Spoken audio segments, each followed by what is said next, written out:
Pamer pakai gaun merah Wulan Guritno kembali jadi sorotan.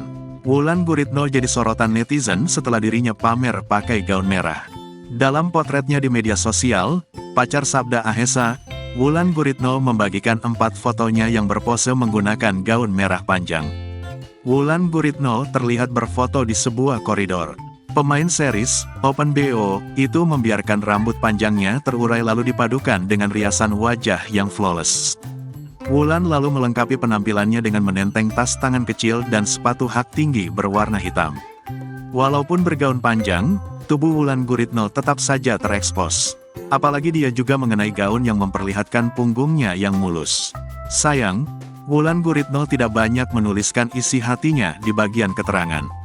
Ibunda Shalom Razat itu hanya menyisipkan satu emotikon hati merah di bagian caption.